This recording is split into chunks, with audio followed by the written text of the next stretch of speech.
Hello everyone, আমি বৈশাখী, আপনাদেরকে আমার চ্যানেলে স্বাগত। বন্ধুরা, আজ আমি বানাতে চলেছি পটল দিয়ে একটি নিরামিষ রেসিপি। পটলের এই রেসিপিটা খেতে কিন্তু খুব দুর্দান্ত লাগে। পটলের এই রেসিপিটা করার জন্য আমি 300 গ্রাম পটল নিয়ে নিয়েছি। পটলগুলোকে ঠিক এইভাবে কেটে নিয়েছি।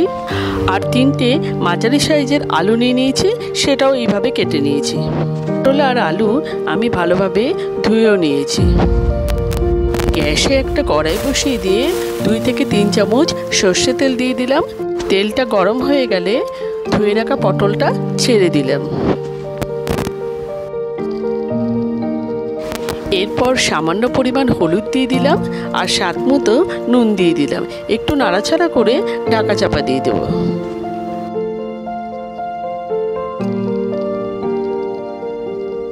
এরপর পটলগুলো ভাজা হয়ে গেছে, একটা প্লেটে তুলে রেখে দিলাম। এরপর ওই তেলেই একটা তেজপাতা ফোড়ন দিলাম আর 2টো দারচিনি, 2টো লবঙ্গ, 2টো এলাচ ফোড়ন দিয়ে দিলাম। আর দিয়ে দিলাম 1 চামচ গোটা মৌরি। মশলাগুলো একটু ভাজা ভাজা হয়ে গেলে ধুয়ে রাখা আলুগুলোকে দিয়ে দিলাম। বন্ধুরা, গরমের দিনে এইরকম কম মশলা দিয়ে পটলের তরকারি কিন্তু বেশ লাগে। এখানেও আমি সামান্য পরিমাণ হলুদ দিয়ে দিলাম আর স্বাদ মতো নুন দিয়ে আলুটাকে ভেজে নেব।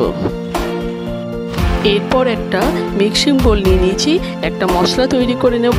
তার জন্য কিছুটা পরিমাণ গোটা মৌরি দিয়ে দিলাম, আর দিয়ে দিলাম কয়েকটা গোলমরিচ, আর দিয়ে দিলাম কয়েকটা কাজু বাদাম। এরপর অল্প জল দিয়ে পেস্ট করে নেব। এরপর পেস্টটা আমার রেডি হয়ে গেছে। ওদিকে আলুটাও ভাজা হয়ে গেছে।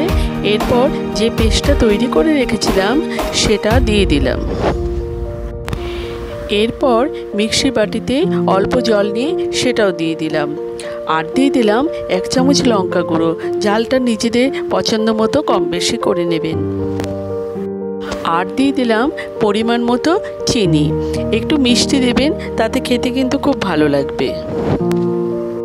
এরপর আগে থেকে ভেজে রাখা পটলটা সেটাও দিয়ে দিলাম। এরপর পটলের সাথে মশলাগুলো ভালোভাবে মিশিয়ে নেব। এরপর আমি 10 মিনিটের জন্য ঢাকা চাপা দিয়ে দেব। গ্যাসের ফ্লেমটা লো রাখতে হবে। এরপর আলু পটল দুটোই সিদ্ধ হয়ে গেছে। এই সময় 1 বাটি জাল দেওয়া দুধ আমি ঢেলে দিলাম। এরপর আরও 5 মিনিটের জন্য হাই ফ্লেমে ফুটিয়ে নেব। বন্ধুরা, গরমের দিনে আমাদের রান্নাঘরে কিন্তু বেশিক্ষণ ভালো লাগে না, তাই চটজলদি এই পটলের রেসিপিটা আপনারা বানিয়ে নিতে পারেন। তাছাড়া নিরামিষ দিনেও এই রেসিপিটা ট্রাই করতে পারেন, আশা করি ভালো লাগবে। এরপর সামান্য পরিমাণ ঘি দিয়ে দিলাম, এটা অপশনাল, নাও দিতে পারেন। এরপর আমি সার্ভ করে নিলাম। আপনারা যারা আমার ভিডিওটা যে যেখান থেকে দেখছেন তাদের পাশে থাকার অনুরোধ রইল। Till then, take care, bye by.